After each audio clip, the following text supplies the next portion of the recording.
Israel mantém a ofensiva na faixa de Gaza, mesmo após a aprovação da ONU de resolução por pausas humanitárias. Medida aprovada na última quarta-feira, dia 15, contempla pausas humanitárias urgentes e prolongadas em toda a faixa de Gaza e inclui pedido de libertação imediata de refém do Hamas.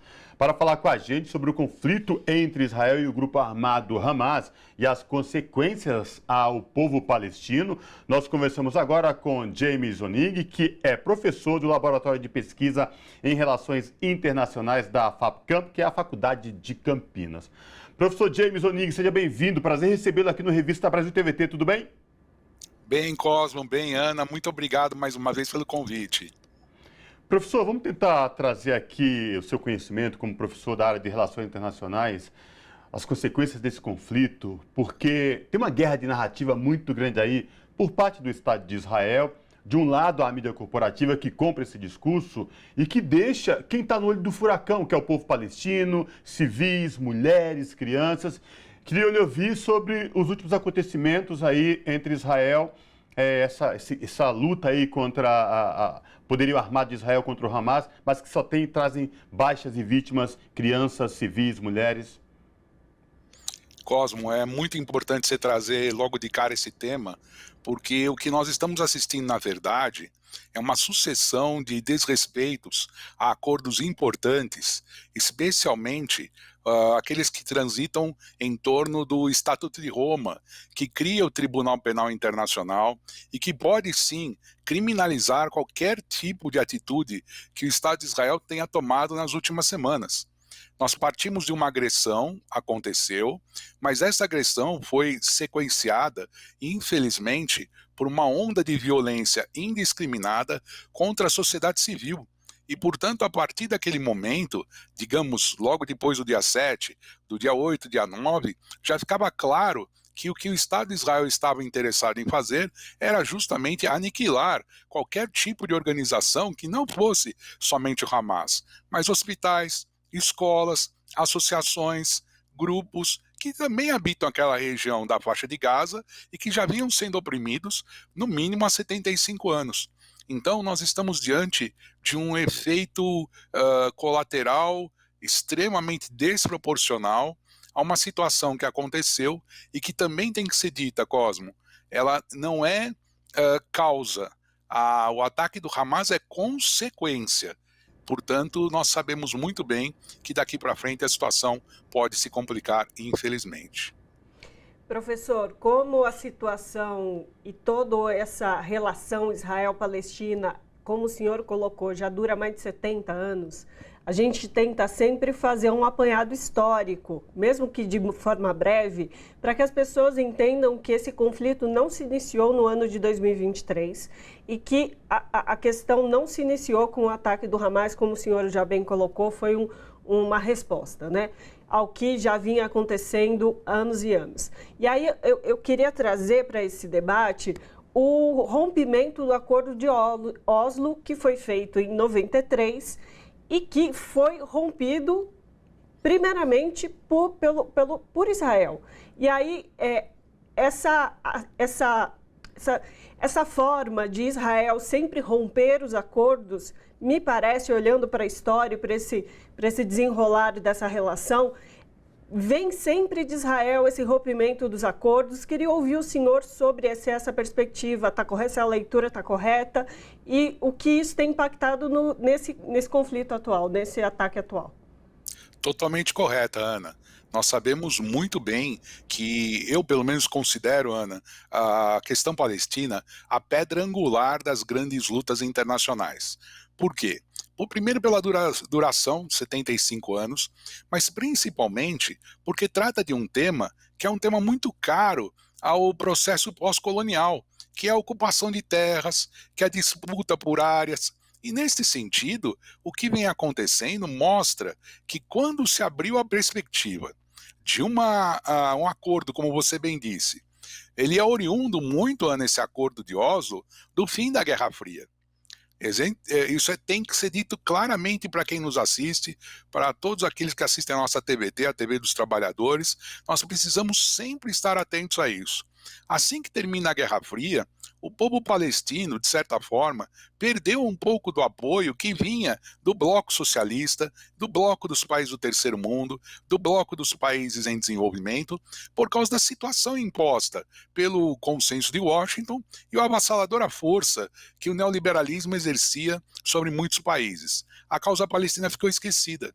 Foi assim que, nesse contexto, os Estados Unidos, naquela época, se viu no direito de chamar as duas partes e oferecer aos palestinos algo em troca da paz. E naquela época, Yasser Arafat, liderando a OLP, aceitou, impôs sim a retirada de colonos de Israel da Cisjordânia. Este processo começou a ser feito por um governo, digamos, mais democrático de Israel naquela época, porém, aí entra o grande divisor, que é essa sua pergunta tão importante.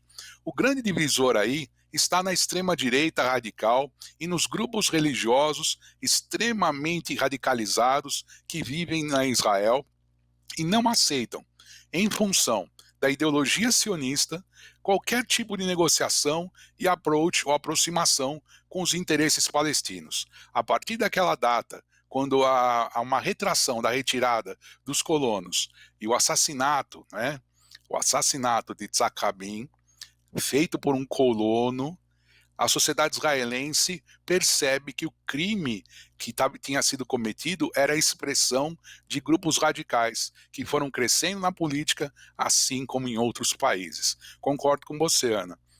Desde os acordos de Oslo, a falha dos acordos de Oslo enseja, assim, a situação que nós vivemos hoje. Professor, esse apoio incondicional dos Estados Unidos a Israel, inclusive com fornecimento de poderio bélico, armamentos, faz com que Israel se recuse insistentemente a não cumprir nenhuma resolução das Nações Unidas e mais. Esta guerra de narrativa, quando Israel fala que tem que atacar a faixa de Gaza por inteiro, ordena que as pessoas, mais de 2 milhões de pessoas saiam, mas aí ataques a prédios da Organização das Nações Unidas, hospitais, escolas, com a desculpa de que há Tunis e há militantes do Hamas nesses locais. Mas como assim, professor? São prédios da Organização das Nações Unidas, são hospitais, são escolas. Como assim? Cosmo, a situação é bem complexa e é tão grave que a gente precisa lembrar de alguns detalhes. Desde que o conflito começou, a ferocidade com que as forças de defesa de Israel adentram na Palestina demonstra que se busca aí, infelizmente, uma solução final para o tema do Hamas. Ou seja, eles não vão sossegar enquanto não assumirem que tenham desbaratado toda essa organização. Porém, nós sabemos que esta ligação dos Estados Unidos com Israel tem um caráter altamente protetivo. Os Estados Unidos enviaram para lá belonaves, ou seja, porta-aviões gigantescos para proteger Israel de possíveis incursões de mísseis vindos do Irã ou mesmo do Iêmen, que tentaram criar uma situação. Os Estados Unidos se posicionam imediatamente neste quadro.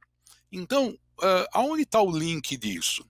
E eu vou fazer a mesma questão que a Ana colocou, só que agora com um detalhe a mais, Cosmo. Na virada do final da Segunda Guerra Mundial para a Guerra Fria, o governo israelense teve um câmbio muito sério interno.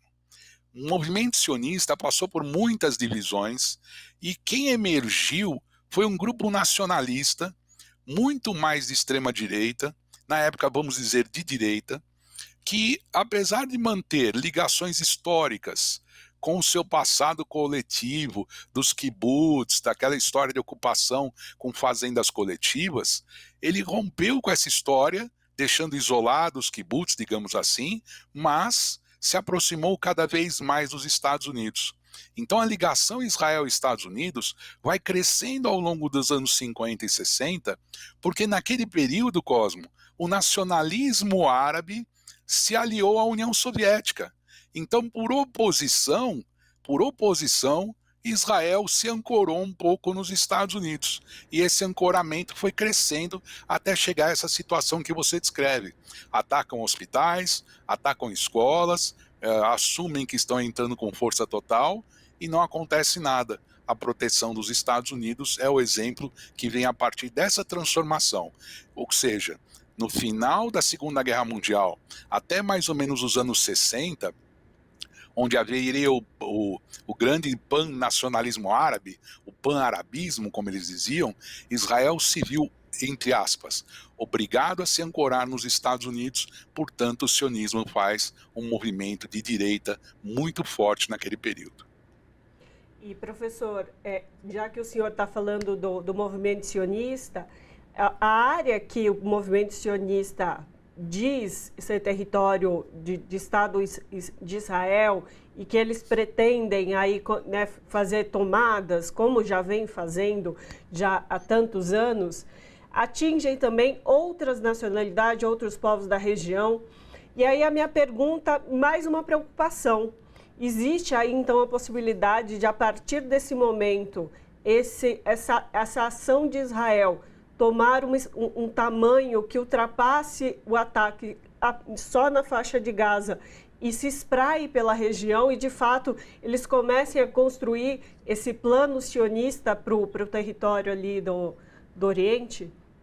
Sim, Ana, o risco é muito grande, uma vez que forças políticas de outros países já têm se posicionado claramente contra esta situação.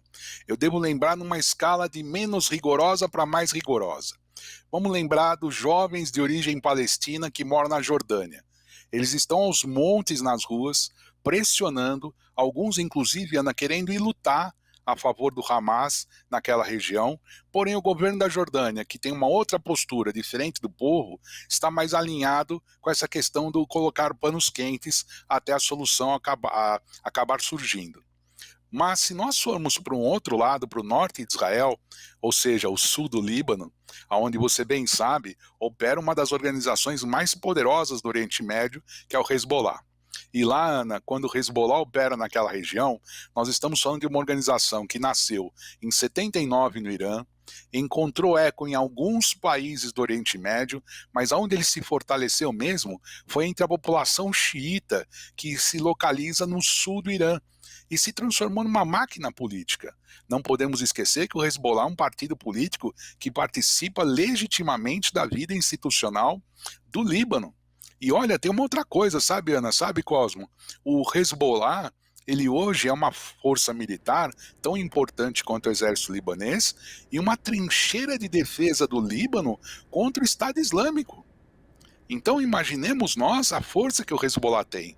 E nesse sentido, Ana, realmente pode extrapolar, já existem, né, escaramuças dos dois lados, troca de mísseis, de bombas, foguetes, e a coisa está ficando realmente muito descontrolada.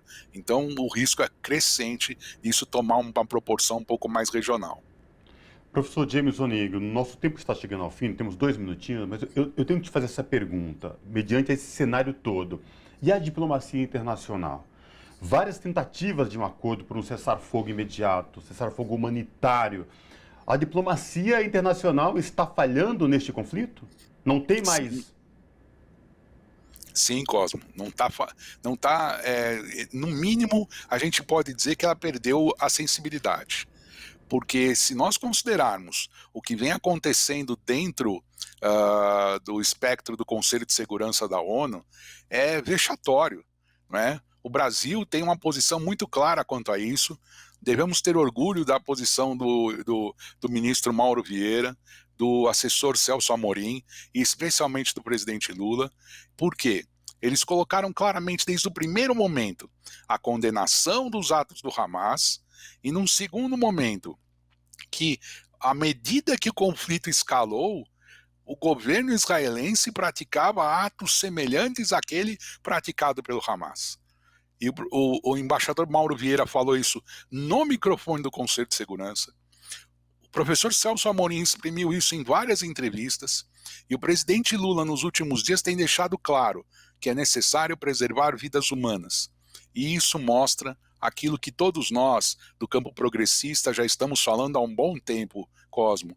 Há uma falência do modelo de governança iniciado depois da Segunda Guerra Mundial e estruturado em torno do Conselho de Segurança da ONU e deste vergonhoso poder de veto. Se isso mudar, a gente pode ter talvez alguma grande esperança para uma governança global no futuro mais equitativa. Perfeito. Conversamos com James Oning, que é professor no Laboratório de Pesquisa em Relações Internacionais da FACAMP, que é a Faculdade de Campinas. Professor, muitíssimo obrigada pela sua participação e por toda essa explicação muito didática que o senhor fez para a gente desse conflito que às vezes é muito difícil compreender. E a gente tem que tomar muito cuidado para não cair em fake news, em desinformação, que é o que de fato vem ganhando corpo nesses últimos períodos. Muitíssimo obrigada por estar conosco. Eu agradeço, Ana, eu agradeço, Cosmo. Até a próxima.